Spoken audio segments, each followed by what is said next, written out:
that saved a wretch like me.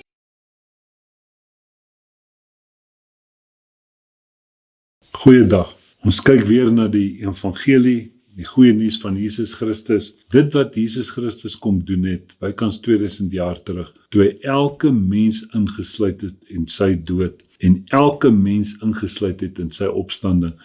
So mooi as ons gaan kyk na 2 Korintiërs 5 vers 15, dan sê hy, as een vir almal gesterf het, dan het almal gesterf, en hy het vir almal gesterf. So mense, dis die baie groot werklikheid, dat jy moet besef dat Christus het gekom om 'n einde te maak aan die Adamiese ras. Dit wat skeef geloop het in Genesis, die sondeval, het Christus gekom om te kom herstel, omdat God gesê het, vrou, jou saad gaan sy kop vermorsel. Hy gaan dit kom herstel. En dan sê die skrif vir ons, die saad is Jesus Christus. En hy het gekom om dit te kom herstel. En hy het namens elke mens gesterf. En hy dag weer met iemand gepraat, hy het as ons gesterf, want hy moes nie gesterf het nie, dis ek en u wat moes sterf. En daarom het hy gekom en vir elke mens gesterf. Hy sê, sodat die wat nou leef, nie meer vir hulle self leef nie, maar vir die een wat vir hulle gesterf het en opgewek is. Hy sê, ons sien niemand meer na die ou mens nie. Ons sien niemand meer na die vlees nie. Ons sien niemand meer na die natuurlike nie. 2 Korintiërs 5 vers 16. Mense, dit is so belangrik. Ons wil nog so baie gaan kyk en sê, hoorie, daardie ou, en kyk hoe maak die mens en al dit. Christus het vir elke mens gesterf, en hy het hierdie werklikheid klaar gedoen. Hy sit aan die regterhand van God. Elke mens moet nou by hierdie werklikheid uitkom, en hy moet dit hoor, en hy moet dit sy eie maak. Hy gaan verder in die 17de vers en sê, daarom as iemand in Christus is hy 'n splinternuwe skepsel, die ou dinge het verbygegaan. Kyk, dit het alles nuut geword. Mense, ons sukkel om by daai nuut uit te kom, ons probeer, want ons dink ons moet dit doen, maar dis absoluut dit wat God in Christus gedoen het. Ek het 'n vorige keer gepraat oor bekering, hoe 'n mens sit en dan lewe jy, maar dit lyk nie vir jou regtig of jy by die Here uitkom nie. Dit voel vir jou half of die Here jou verlaat het. En dan kom jy weer 'n keer tot bekering. En daar's mense wat wedergebore word, dan praat hulle, jy's 'n wedergebore Christen. En dan het jy nou vir lang tyd, ek het nou so 'n situasie gehad, mense nie gesien nie, en nou kom ek en ek hoor hulle het bietjie van die pad afgegaan, en dan kom ek weer met hulle te doen, dan sê hulle vir my, weet jy, ek is wedergebore, nee, nou 2 maande terug, is ek wedergebore. Hoeveel keer kan jy wedergebore word? Hoeveel keer kan jy jou bekeer? Dis 'n werklikheid wat moet plaasvind, maar dis iets wat net een keer plaasvind. En as ons gaan kyk na dit wat God in Christus gedoen het, dis die goeie nuus, die evangelie. Nie wat jy vir God moet doen nie, maar dit wat hy vir jou gedoen het, sodat jy dit aanvaar. Alles is geskenke. Die grootste geskenk, die eerste geskenk wat Jesus vir ons gegee het, is die dood, die sterf. As een vir almal gesterf het, het almal gesterf, en hy het vir almal gesterf. Dis jou eerste geskenk wat jy moet aanvaar. Dankie Here Jesus, dat u vir my gesterf het, want die loon van die sonde, dit wat Adam gedoen het, is die dood, en nou het u vir my gesterf, ek was in u gewees, so ek het voldoen aan dit wat die Ou Testament van my verwag. So moet jy elke een van daai geskenkies moet jy jou eie maak. En as jy byvoorbeeld gaan kyk na die wedergeboorte, dan sê in 1 Petrus 1 vers 3, geseënd is die God en Vader van ons Here Jesus Christus, wat ons na sy groot barmhartigheid, ons die wedergeboorte geskenk tot 'n lewende hoop, wanneer deur die opstanding van Jesus Christus uit die dode. So elke mens is wedergebore by die opstanding van Jesus Christus. Het almal dit aanvaar? Nee, ongelukkig. Jy sien, dit is die groot werklikheid. Almal het dit nie aanvaar nie. Selfs Nikodemus in Johannes 3 kom na Jesus toe. Hy sê, hoe is dit? En Jesus sê, as jy nie weergebore word nie, sal jy die koninkryk van God nie sien nie. En hy het gesê, maar ek kon dit nie verstaan het nie, want dit was nie iets wat hy moes gedoen het nie. Dit is iets wat Jesus gedoen het, en dat ons nou uit God gebore is. Dis die nuwe skepping. Weet wat, want die ou mens is aan 'n einde gekom, en daarom is ons nou die nuwe skepping. En daarom praat die skrif daarvan. Hy sê, as ons kyk na Romeine 10, dan praat hy vers 13, hy sê, want elkeen wat die naam van die Here aanroep, sal gered word. Jy sien, ons wil tot bekering kom en dan wil jy 'n beter mens probeer word en dan wil jy aanvaarbaar word vir Christus.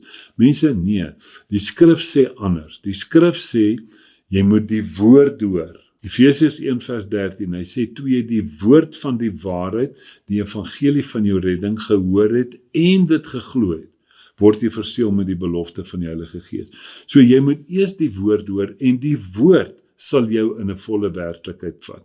So nou, dis nie wat jy moet doen en jouself probeer verbeter. Nou kyk hoe rym Efesiërs 1 vers 13 met Romeine 10 vers 13, want elkeen wat die naam van die Here aanroep, sal gered word. Hoe kan hulle hom dan aanroep en wie hulle nie geglo het nie? Want die enigste werklikheid, die Ou Testament was die wet, Nuwe Testament is die geloof. Johannes 1 sê die wet is deur Moses, die genade en die waarheid het deur Christus gekom.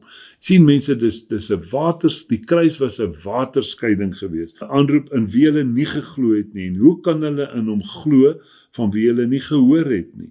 En hoe kan hulle hoor sonder een wat preek? En wat moet jy preek? 2 Korintiërs 5 gaan aan na vers 17. Hy sê dat God het ons die bediening van die versoening gegee. En dit is die boodskap. Hoor wat sê, dis 2 Korintiërs 5, hoor wat sê Romeine 10.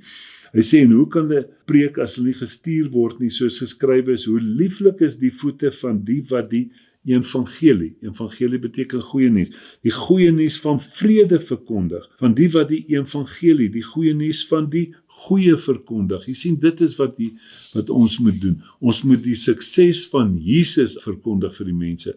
En dit is wat geloof is. Geloof is 'n oortuiging, en dan kom ons by God se oortuiging in. En dan beskryf Paulus sommer in die begin, Romeine 1, dan sê hy, hierdie evangelie is die krag van God tot redding. Die evangelie is die krag van God tot redding, nie dat jy jouself gaan probeer red nie. En dan gaan hy aan en sê hy, die geloof is dus uit die gehoor, en die gehoor is deur die woord van God. Weereens mense, dit bring ons uit by Efesiërs 1 vers 13, toe jy die woord van die waarheid, die evangelie van jou redding, toe jy dit hoor, en dit glo, is jy verseël met die belofte van die Heilige Gees. Dan sit 'n mens baie keer en dink 'n mens aan situasies waarin ons kom, sekere predikings, en ons praat veral in hierdie tyd wat ons lewe, waar die dinge baie erg verkeerd loop, en ons sien dat die mense sê die einde is hier, en mense begin vrees, en dan begin hulle tot bekering, hulle begin hulle self bekeer, en hulle wil by 'n werklikheid uitkom, en selfs mense wat miskien 'n slegte tyding gekry het oor die dood of siekte, dan wil hulle lewe reg kry. Mense, jy kan nie jou lewe reg kry nie. Jesus Christus het 2000 jaar terug gekom om jou lewe vir jou reg te maak, en hy het vir jou daardie reggemaakte lewe gegee, naamlik sy lewe. Dis wat hy gedoen het. Toe hy opstaan, toe het hy nie vir jou jou ou lewe vir jou teruggegee nie, maar hy het vir jou 'n nuwe lewe gegee, naamlik sy lewe. Hy sê, daarom sien ons niemand meer na die vlees nie. Jy sien niemand meer na die ou mens nie, maar jy het opgestaan in die lewe van Christus, en dit is die lewe wat jy leef. Kolossense 3 vers 4 sê, want Christus wat my lewe is, en hy is nou jou lewe. Dan kom ons by hierdie werklikheid, en ons sien dat Christus het gekom om jou lewe reg te maak. Dis belangrik. Jou deel is net om dit te aanvaar, om dit jou eie te maak. Net dit wat jy aanvaar kan joune wees. Hy sê, Jesus sê self, Johannes 8 vers 32, en julle sal die waarheid ken, en die waarheid sal julle vrymaak. Jy sien mense, nie jy nie. Jy sal die waarheid ken, jy sal tot 'n kennis van die waarheid kom, en die waarheid sal jou vrymaak. En dan gaan hy in die 36ste vers en sê, en as die Seun julle dan vrygemaak het, sal julle waarlik vry wees. En dan kom Galasiërs 5 vers 1, dan sê hy, staan dan vas in hierdie vryheid waarmee Christus julle vrygemaak het. Mense staan vas in dit wat Christus gedoen het. Hy sê, moenie weer onder 'n juk van slawerny kom, en onder die wet wil kom, en besnydenis en alles nie. Hy sê, as jy weer teruggaan na dit toe, hy sê, hulle wat geregverdig wil word deur die wet, deur wetsonderhouding, is losgemaak van Christus. Hoekom? Want Christus het vir jou 'n aanvaarbare lewe gebring. Weet jy, net eenvoudig sommer as jy gaan kyk na die gelykenis van die 10 maagde.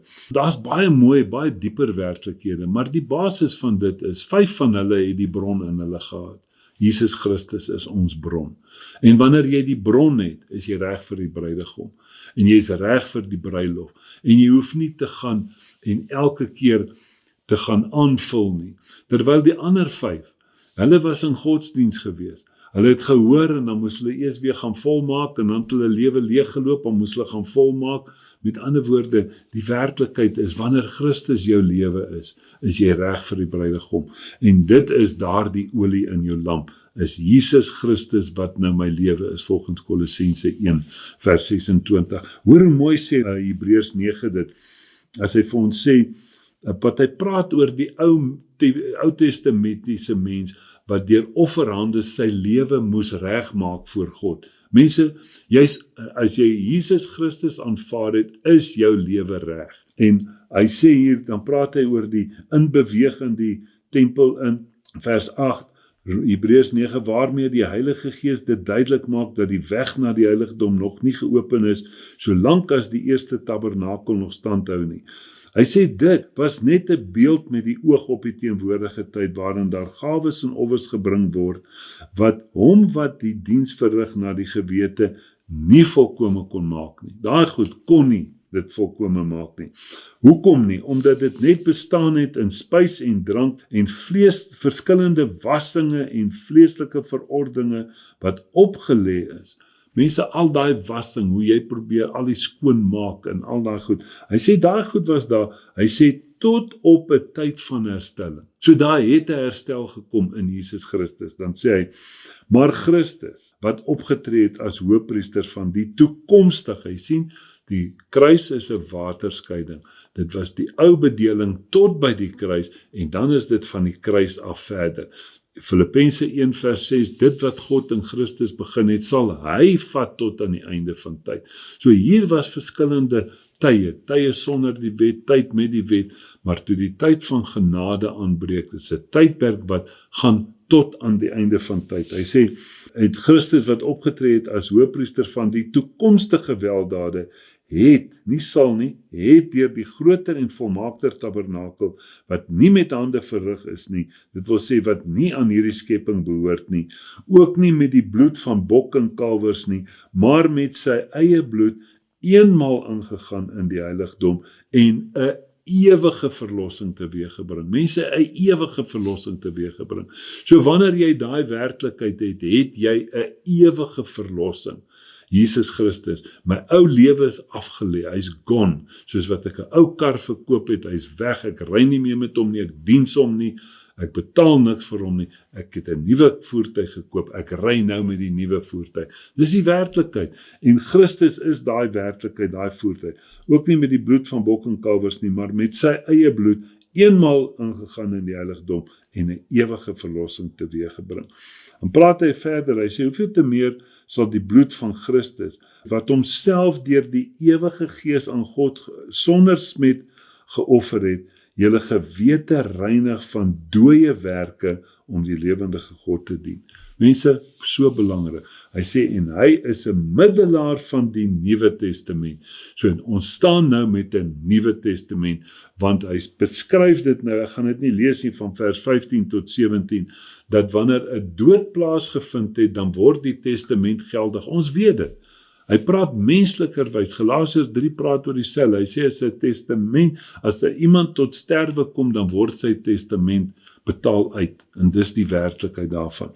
Dan gaan hy verder en hy sê, vers 26, jy sien, dat Christus het ons aanvaarbaar gemaak, deur die ou mens weg te neem, en dit is daai werklikheid. Hy het gesterf, maar ek was in hom. Die hele verborgenheid aan die kruis was, dat Christus het nie alleen gesterf nie. Galasiërs 2 vers 20 sê, ek is saam met Christus gekruisig. Ek leef nie meer nie, maar Christus is nou my lewe. Daar's baie skriffies wat dit sê. Nou sê hy hier ook, dat Christus het nie gekom om homself dikwels te offer, so die hoëpriester elke jaar in die heiligdom ingaan met bloed wat nie sy eie is nie, vers 26, want dan moes hy dikwels gelei het, van die grondlegging van die wêreld af, maar nou het hy eenmaal in die volëinding van die eeue verskyn, om die sonde deur sy offer weg te doen. Hy het sonde deur sy offer weggedoen. Skrif sê so nie ek nie. Mense, hoekom sê ek dit vir julle? So belangrik. Ons loop hierdie pad. Ek was daar gewees. Ek praat nie oor ander mense nie, ek praat net oor myself. En dan het ek bang geword en ek was bang vir iets wat voor lê. Ek het self op 'n punt gekom en voel ek, hier is dalk 'n hartaanval op pad. En dan bekeer ek myself en ek bid en ek smeek die Here, asseblief Here, ek neem U aan. En dan neem ek hom weer opnuut aan. En dan al daardie werklikhede. So wat ons doen is ons beweeg op die pad. En dan bly ons terugkeer. Nou sal ons verstaan met die uittog uit Egipte uit, in die skaduwee in die Ou Testament, was die grootste probleem omdat hulle heeltyd terug verlang het. En jy sien, so ons kan nie heeltyd tot bekering wil kom en heeltyd sondes wil aflê en heeltyd dit nie.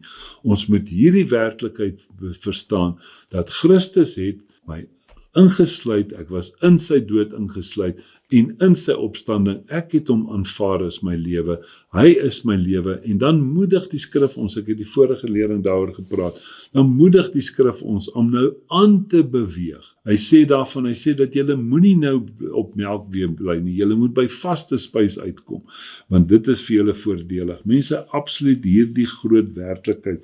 En dan sien jy daar, hy sê, vers 27, Hebreërs 9, en net soos die mens bestem is om eenmaal te sterwe en daarna die oordeel. Nie die veroordeling nie, want Romeine 8 sê vir ons, die oomblik as jy in Christus is, dan sê hy, daar is dus nou geen veroordeling meer vir die wat in Christus Jesus is nie. Vir hulle wat na die gees wandel en nie na die vlees nie. Dan beskryf hy dit heeltyd vir jou.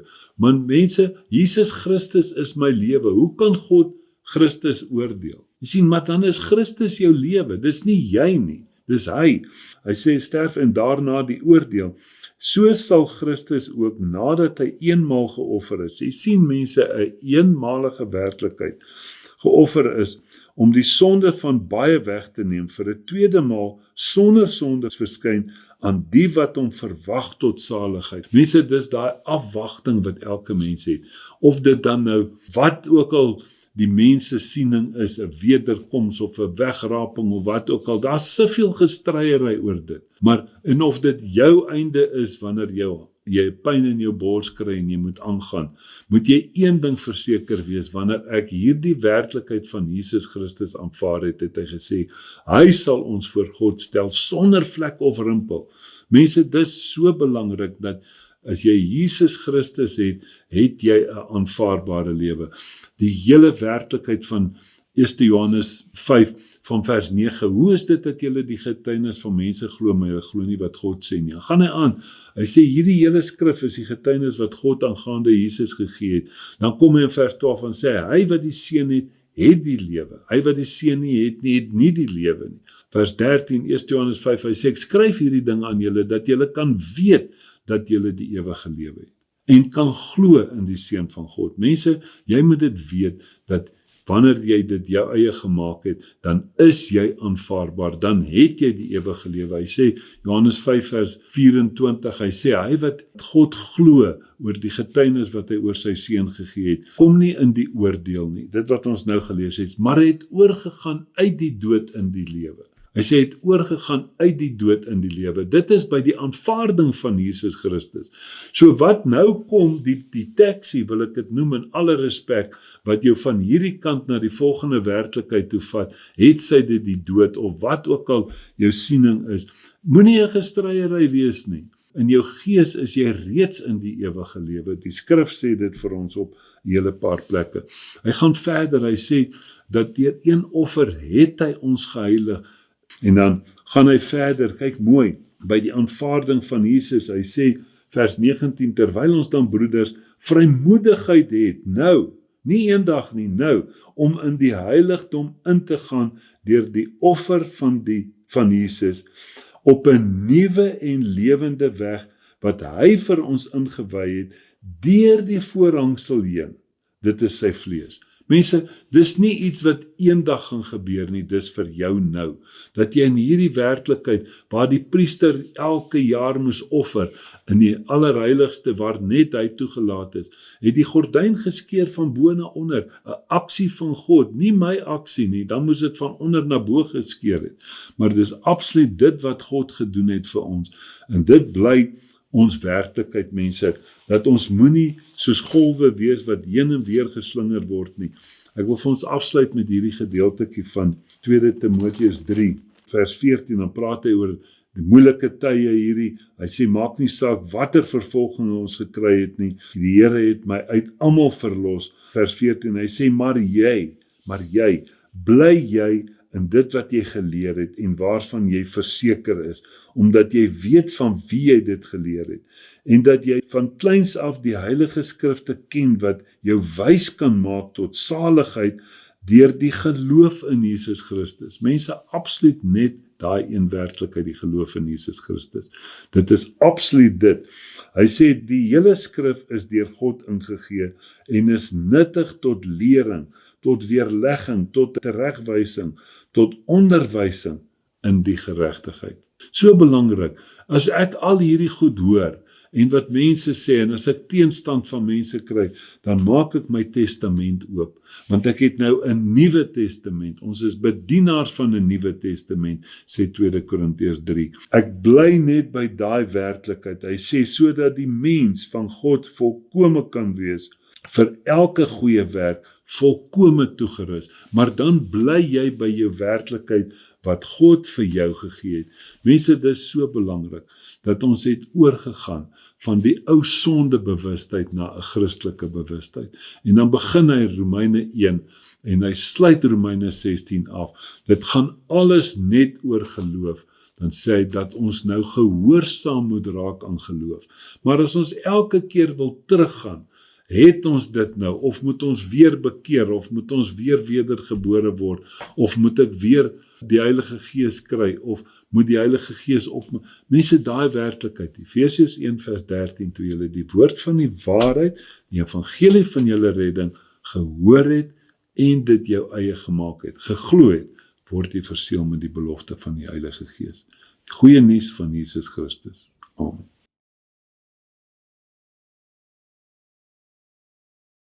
Oh,